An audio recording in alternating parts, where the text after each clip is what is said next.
Hello friends, and welcome to another in my series of self-smarting videos with your host RongoTheBold.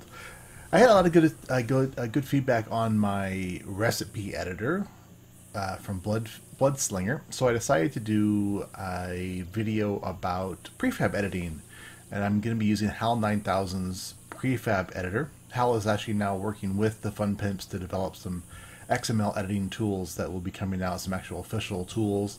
But this tool has been out since April of 2014, and it's undergone a lot of improvements and changes. So what I want to start off with, I'm going to show you one of the prefabs that I made. I was able to convert it from old 8 point something version up to 10. A few minor wonky bits with it, but it's definitely still usable. So I will show you that.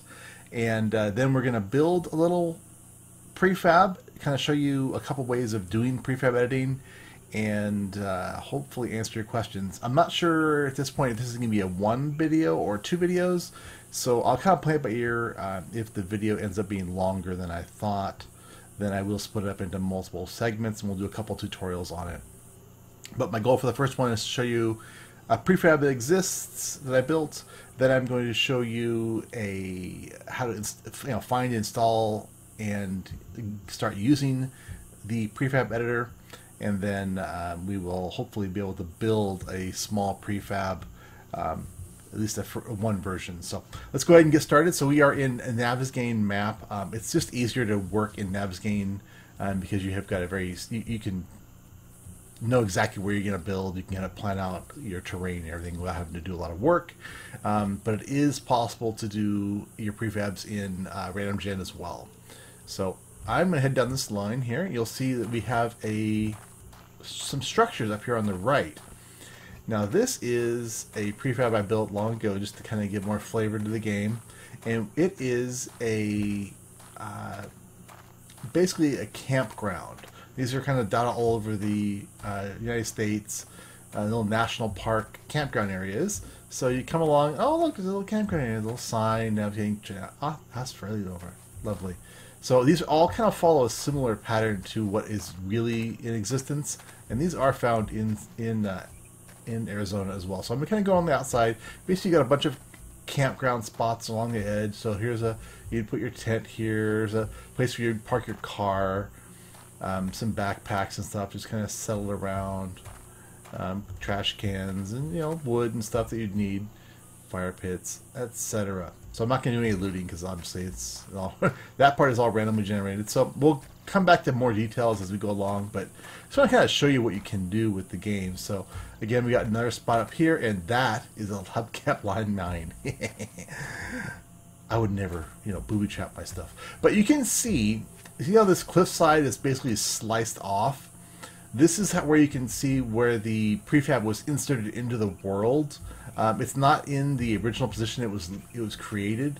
So you will come into these kind of weird artifacts, and you've got to plan for that. In this case, it doesn't matter too much. You could definitely have imagined that maybe the national parks folks went ahead and just this hill is here, and they cut into it for some reason, and but basically everything you see in this kind of space from here over to the other side is all done in the game editor. So you got objects that are placed down here, bodies, chests. We've got another campground spot back here, and a little campground spot that burned down. We got a little burned area with some coal, and then you can kind of see this is the end of the prefab block as well. So these are defined regions that are square that you then inject into the world. That's one of the problems of why there's issues with just random gen locations, because you're basically drop something with this fixed y-axis, the vertical height in the world that runs from 0 to 255, I believe, or 250.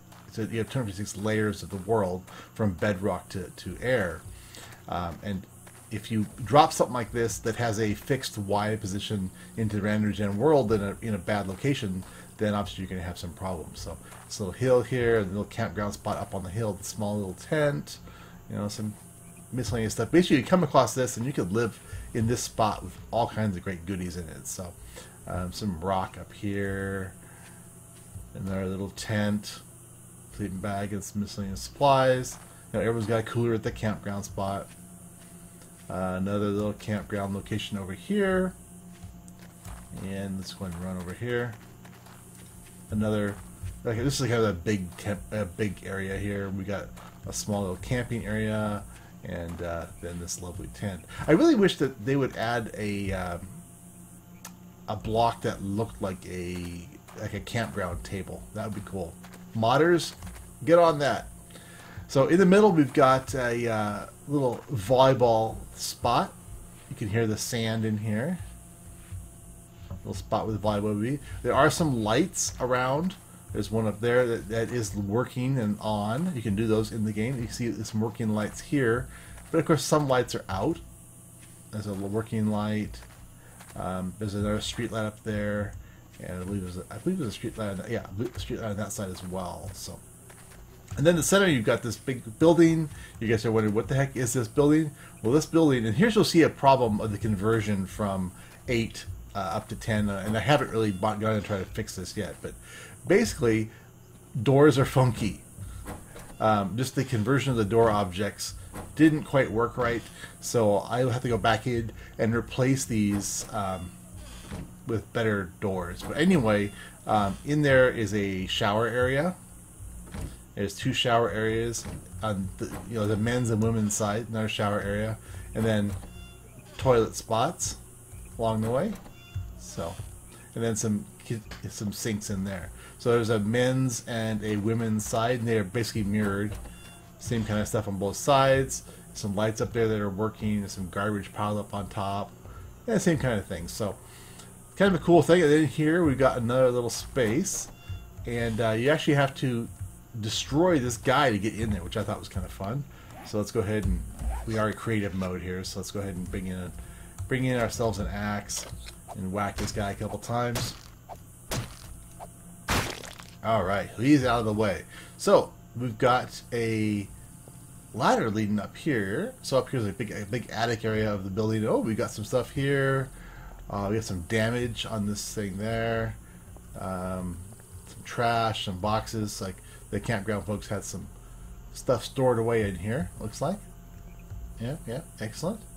Now this base actually has, this prefab actually has a secret that you would have to be a really thorough looter to find. So if you're in here and you're checking these cardboard boxes and you get all this kind of good stuff, you're like, oh, that's all great and everything. Let's get rid of these. Oh, look at that. Oh, wow. So let's go here and we'll pick another axe. We'll get our pickaxe. You know what we're going to do. Auger. Oops. AUG. Auger and some gas. Alright.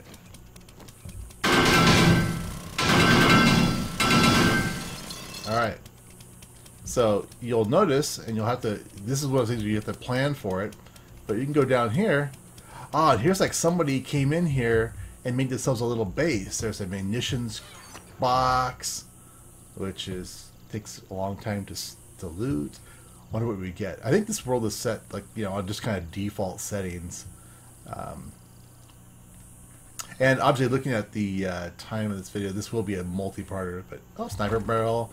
So this guy came down here and he had a little base and then he died, probably from his wounds from the zombies. So, but he had a little hideout, which is kind of cool.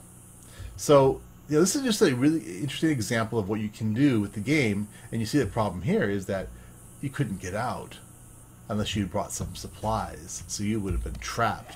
So we got to make ourselves a ladder here. Ladders. Yeah, I'll just give ourselves a whole bunch of ladders here. Let's go ahead and place that on there. Let's place it up there too. Whee! So, like I said, this is just an example of what you can do in the game. All of this was done with... there's 2 ways of creating your prefabs. One is to go completely from scratch, where you edit everything in the prefab editor and create from scratch, or you build in the world with creative mode and then export your objects back out. So what I'm going to do next is we're going to go ahead and quit out of the game, and I'm going to go to my desktop and show you where to get the game. So let's go ahead and quit. there will be a link in the video to how to get the editor, but I've downloaded it right here. I got a new copy just so you can kind of see what it looks like. So in this editor, well, yeah.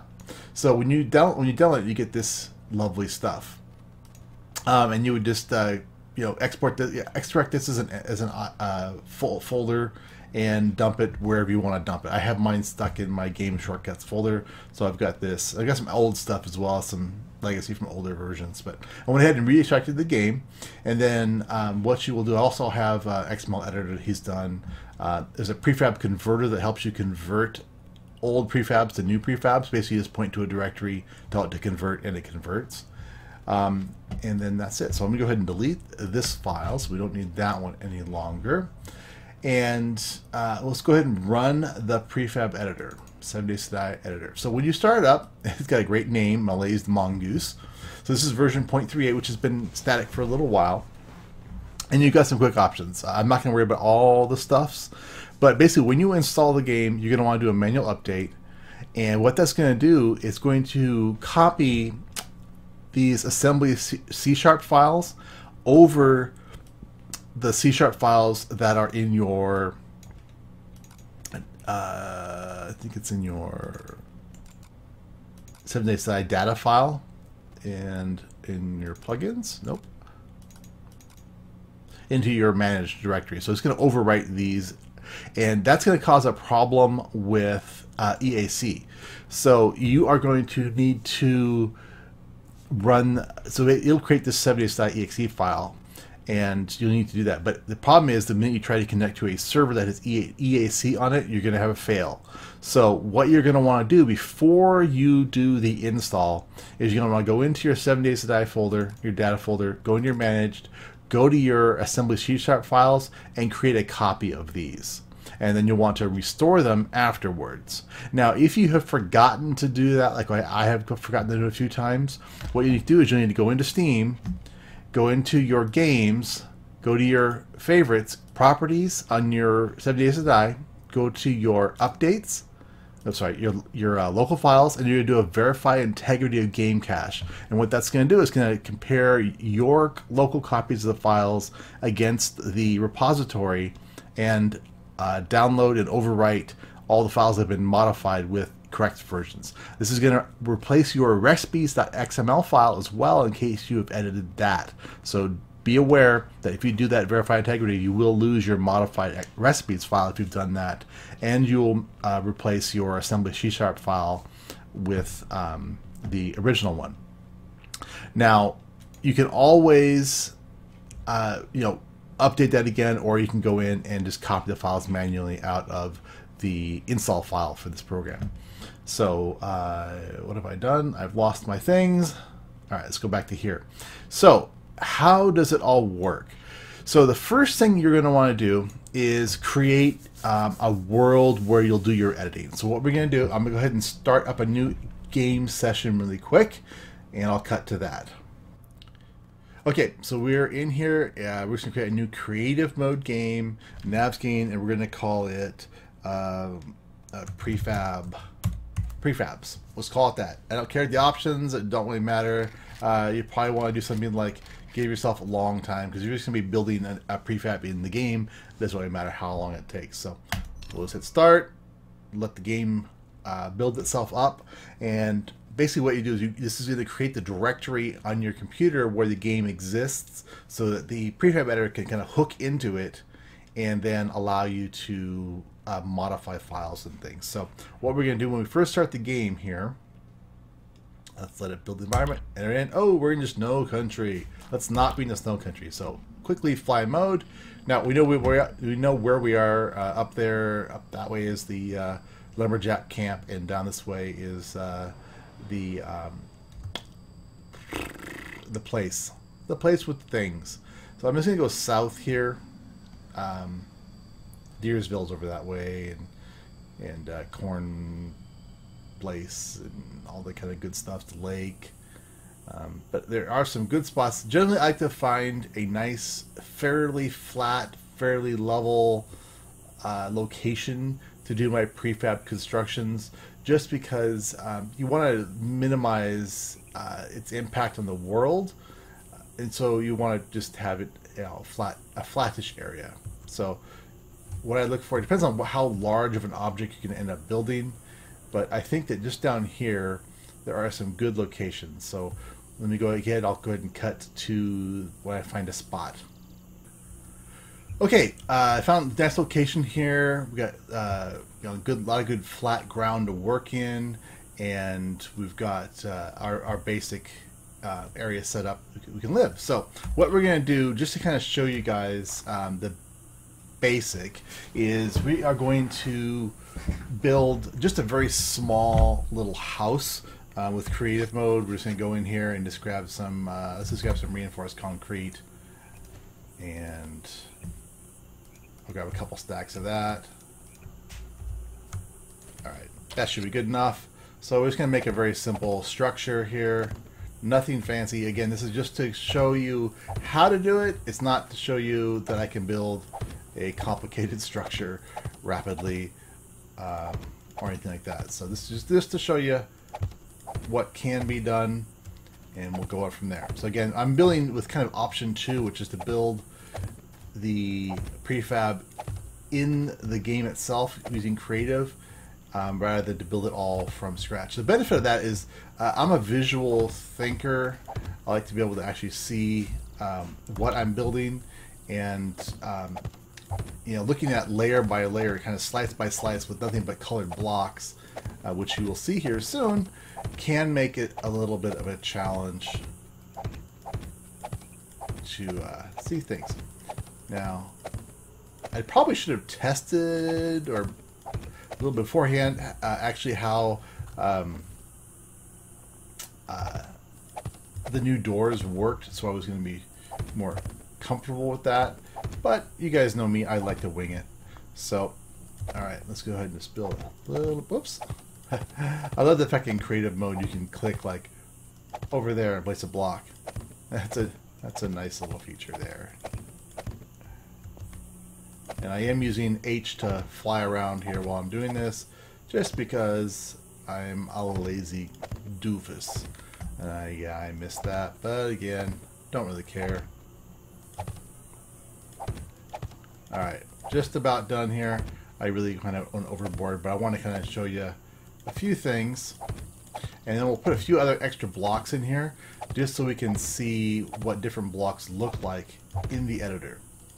So, the reason we need to use that, let me grab this really fast here. Bars. We got some iron bars. There we go. The reason we need to use that modded file, the assembly C# file, is that there are some additional mods that come with the prefab editor that allow you to do a few funky things, like make a land claim region and export a region out. Plus there's also things like there's some other things that get added in, like being able to grab this. I just can't think and talk. Let me fall. Allow you to have everything nothing drop on death, or there's a couple other mods that you can get that kind of go in with that assembly C# file. They all kind of combine into one object. So let's grab some like hay, just some objects to throw around the edge of the base, just to give it some other objects that we'll be able to see in the game. And all right, that's good enough. That's a quick little emergency base kind of thing that we could have stumbled across in the world. So now, how do we move this object into our editor? So this is where it gets a little fun. First thing we're going to do, we're going to quit out of the game. This is definitely going to be a multi-video editor. So we're going to go to the backup manager. Now that we've had the game and we've saved something, we're going to pick our world. We're going to pick Navscain. We're going to pick our save, prefabs. We need to add our user to the game. So our Steam ID is RongoTheBold. Case does not matter, but So we've got our player in there. We're going to go in here and we're going to make them an admin. Now, claim size is how many blocks is this out, and it's a radius around around your character. They like to do it in even number, odd numbers. So let's go ahead and do that. And you can put how many claims you want. I mean, this doesn't really matter, but you need at least one to do this. So you can start with that. And I'm going to save the player. You want to check that is admin. That gives the ability to do these saves in the game with that modified C# file. So once we have this all set up, we're going to go ahead and save the player. So the player is now saved. Now, what we're going to do is go back into the game. I know this is a little bit, so we'll go ahead and cut to it. Okay, so we are now back in the game with our prefab in front of us. Now, what we're going to need to be able to do now is export this out as an object. So I think I set myself with like a 11 block radius. So I'm going to kind of stand in the middle of this just to make sure I've got the space. You want to, the smaller the area, the quicker it exports and the less data you have to work with. So I always advocate, keeping it tight. Otherwise the files get really big. So what you're going to do, and this is why that modified C# DLL file is so important. You're going to go into your chat window and you're going to do BBB. That's the command for this. And you're going to claim, and you're going to claim what you're going to call this. So we're going to call this just a test. And again, case doesn't matter. So test structure. So there's a test structure. Now set it to save complete. You're going to want to see that message. If you did not see that message, that means that modified C# DLL file was not copied over. So you're going to want to go into the editor and do this manual update, and it'll copy that C# file again. So the next step you do in the game is you go in, and now that we've saved it, we need to export it out. So we're going to go BBB EX to export. You're going to tell the player name. So in this case, it's RongoTheBold. And then you're going to want to say which of my objects do I want to export out. And I call it test structure. So you'll type that, and it does it for a second, and it's pretty fast. Again, unless you're dealing with a very large object. So that has been exported out. So at this point, we can go ahead and quit out of the game. And I'm going to go ahead and just leave the game running for now. So we will go now into the prefab editor itself. So we'll click on the prefab editor, and this loads this editor up. There we go. So, whoops, actually, let me go ahead and quit the game so we don't have the background music going the whole time. It might save me us up a little bit of RAM to make things to be going a little slowish. All right. So now we're going to go in here and we're going to load an exported area. So these exports get done to your wherever your My Documents are saved. So if you go into your documents, you're going to have your 7 Days to Die folder, your saves. That documents directly is generally going to be on your C drive under your users. So it's basically going to be under well, here, I'll go to it manually in case you guys don't know how to get there. C drive, users, yourself, and then your documents, and then 7 Days to Die directory, saves, in either random gen or navsgain. So we'll do navsgain. It's going to be our prefabs directory, because that's the name of our world we're in. It's going to be in block backup, and then users, and the user of who you are, and then there's the structure itself. So, and it's a lot of steps to get there, but there's that structure. So let's go ahead and open that structure up. So now we've got this block, and it is 11 blocks by 11 blocks like we defined. 1, 2, 3, 4, 5, 6, 7, 8, 9, 10, 11. So again, I was actually misspoke. It's not 11 blocks around the player. It's 11 blocks completely. So basically, you've got now a slice of the world from bedrock to the tip top of the sky. So what you're going to want to do is obviously move up to the point where we actually have world. That's generally going to be around the 50-ish block. This is road. So this is how you can tell. So if I use, I'm going to go into edit, I'm going to go to info mode. So if I click on something, down here, it'll tell me what the block information is and what color it is. So this salmon color is forest ground. Block ID of 25, and this is gravel. So as I navigate through the world, clicking plus and minus buttons here, I will navigate through different layers. So these are vertical slices through the world. Does that make sense, hopefully?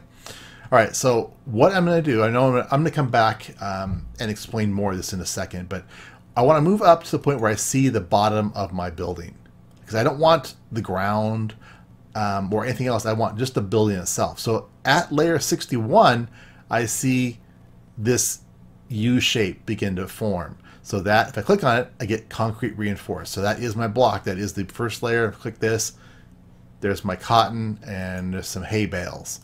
So I don't really care about layers 0 through 60. So what do? We get rid of them. So under prefab, we're going to remove layers.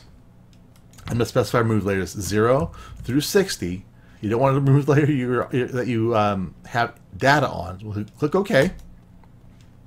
And now the new layer 0 is this object. So I can't go down anymore, but I can go up. So what we're going to do is we're going to go up till the point where we are at the tippy top of the building, and there it is. There's the top. These are the pillars going up. These are the iron bars. There's the top layer of concrete with the open air, and that's it.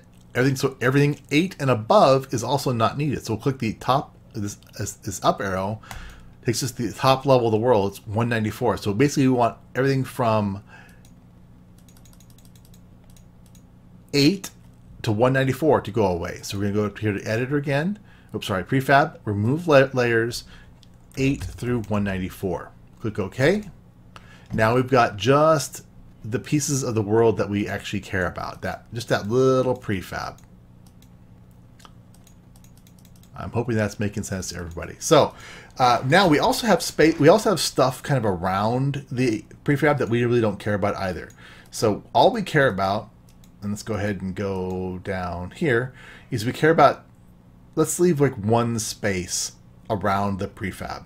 So what we can do is we can kind of crop in around the prefab itself. So if you go up to prefab again, you see these remove left column F5, right column F6, top row F7, bottom row F8. So what I'm going to do is I'm going to go in the map here, and I'm going to hit F5, and you'll see it trim off the left-hand side. Now it just shoves everything over. So we're going to do that, and then we'll go to F6 and trim off these 2 rows here. And then F7 is going to take off the top row. We used to take just the one top because we have hay here. So one top. And now we're also going to get rid of these bottom rows with the F8 key. So now we've trimmed our base down to this one tiny little region. And I'm going to do one more editor trick before we go any further. I want to replace these other things that aren't the hay bales, which we have here. So we've got some cotton, we've got rock 01, we've got tall grass diagonal. So I don't want those in our world, so we're gonna get rid of those. So I'm gonna go up here to the edit this mode again. We're gonna set edit mode. I'm gonna right click, which selects that. I'm gonna basically click and place over. And as I hover over, I can see the block info. So I'm just clicking left button, I'm clicking, and I'm getting rid of those extra things I don't need. There we go. And let's just step through the vertical height. So we have here a ladder, which is good. That red block is where the cursor is. So if we can get rid of that misplaced concrete block, just like that. So we were basically putting air in wherever there was. We had a misplaced iron bar as well, it looks like. So click that, get rid of that iron bar. Perfect. Do you see also here we've got an iron? We have another concrete block where there was an iron bar. So I'm gonna right click, select that, and then I'm gonna left click to copy that over. Now, there's orientation to everything, and I'll show you guys more about that in a second. So what we're gonna do first is we're gonna go ahead and save this. And save this as a TTS file. It dumps it automatically into your Steam Apps, Commons, 7days Die, Data, Prefabs directory. This is where all the prefabs live. And I preface mine always with initials, and we're going to call this we're gonna call it blocky thing. So there's my blocky thing. So we're gonna save that. Now, what I want to do is I want to insert this into the world where I'm standing so I can kind of demo it. So I am going to go back, start the game again, move my character, and then I'll come back here, and then we'll go back and forth. So give me 1 second. Okay, so we are back in the world, and here is our prefab. This is the one that we built. And as you can see, it still looks the way it was in the game. We have a rock here, we've got the cotton here, we've got some more grass and stuff. We still have, if I go into the prefab, we still have that extra concrete and that extra iron bar, and that's there. So obviously this is still exactly the way it was. So what we're going to do now is we're going to insert basically a copy of that into the world where we're standing. And I can show you it means where we're standing, because we'll go over here and I want to show you how things can get kind of wonky with terrain. We'll stand right here, and now we're going to inject that prefab right into this world. So I'm going to show you how that works. So let's go back out of the game, and then we're going to go in. We can leave the game running itself. Go back into our prefab editor, and I'm going to go up here to world, navscain. This is the world, the save we're in, and we're going to say add prefab at player location. And if you get a message saying could not delete save files, that means that you're still in the game is still loaded, and that region is locked. Because what it does when you hit that is it deletes the region file that contains like that you've opened loot and you've done stuff in that region. So doing this kind of resets that region file and then inserts this into the world, so that when you load the game again, it'll be there. So we'll hit save complete, and now I'm going to load the game again and show you where we are. Alright friends, so we are back in the world, and as you can see, here is our prefab injected into the world in a kind of weird way. And something you've always got to kind of be aware of is everything is actually, so where you stand is the bottom left corner of, let's go back here to the editor. So where you're standing is the bottom left corner. So keep that in mind. This is the XYZ point in the world where your player is. And that actually, it's like this spot right here is the XYZ point. So the game is the prefab is added to the world, basically just one block north and east at your feet, if that makes sense. So that's how that's how it's injected into the world. So that is why it is turned like this, which is actually turned the exact same orientation as that one over there. But now it is junked into the world, and you can see that the snow has been filled into it. And but otherwise, if we go into the prefab itself, notice that we've got those iron bars are straight across. That extra block is gone. So this world, this kind of exists exactly how we would have envisioned it would. Now there are ways to have this not happen, where this will not inject into the game, but that's more an advanced topic that I will cover later on. So I hope that was a good first look at doing prefab editing, and let me turn that off. I will follow this up with a couple more videos. I'll do one of how to build a prefab from scratch in the editor, and I'll also show you how to really modify prefab in the editor, because basically at this point you have to do a lot more work to kind of get things tweaked and change orientation of, get rid of the cursor there and everything. So anyway, yeah, let me know what you thought. I'm gonna do these videos a little slowly so that I have time between my recordings to actually get feedback from you guys, so I can respond specifically to questions you have about the videos. So if you guys have specific questions about HAL 9000's prefab editor, or about what I've just done here, this very basic, basically copy paste in a real world situation of existing, just let me know, and let me know if there's things you want me to specifically cover, and I will be happy to self-smart you. So for now, this has been RongoTheBold, and Please let me know if you have questions, comments, and if your grandma's interested in learning how to do prefab editing, make sure she watches the video too. I'll talk to you later.